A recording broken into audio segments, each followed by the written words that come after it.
সাজেক যাত্রা হাসি আনন্দ বয় আর ইসলামের আলো এক অভূতপূর্ব অভিজ্ঞতা। সাজেক স্বপ্নের এক নাম পাহাড়ের কোল ঘেঁষে মেঘের রাজ্য হারিয়ে যাওয়ার এক অনন্য স্থান। আমাদের এই যাত্রা ছিল শুধু আনন্দ নয়, ছিল ভয়, উত্তেজনা, ভালোবাসা আর ইসলামের আলোয় আলোকিত কিছু সময়। চলুন একসাথে অনুভব করি আমাদের সেই চমৎকার ভ্রমণের গল্প। খুব ভোরে আমরা রওনা হলাম সাজেকের উদ্দেশ্যে। পাহাড়ি পথে চাঁদের গাড়ি ধুলনি যেন এক আলাদা অনুভূতি।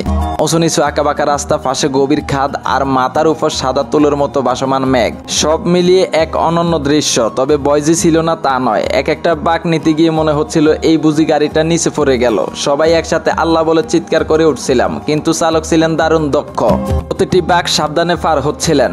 রাস্তার দুই পাশে শুধু সবুজ আর সবুজ। পাহাড়ের চূড়ায় ওঠার সাথে সাথে ঠান্ডা বাতাস আর মেঘের ছোঁয়া যেন আত্মাকে প্রশান্তি দিচ্ছিল।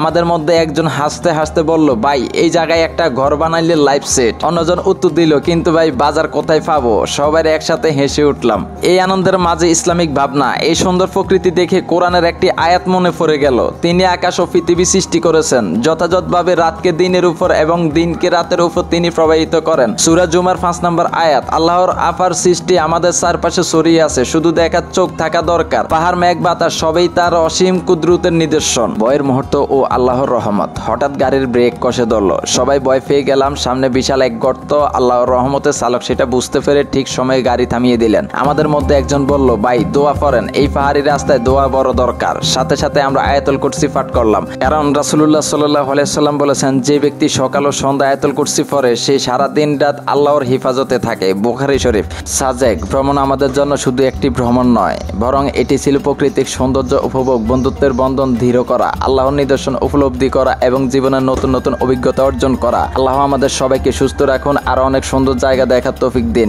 এবং সর্বদা তার পথে থাকার শক্তি দান করুক। আমিন। আসসালামু আলাইকুম। Till tata.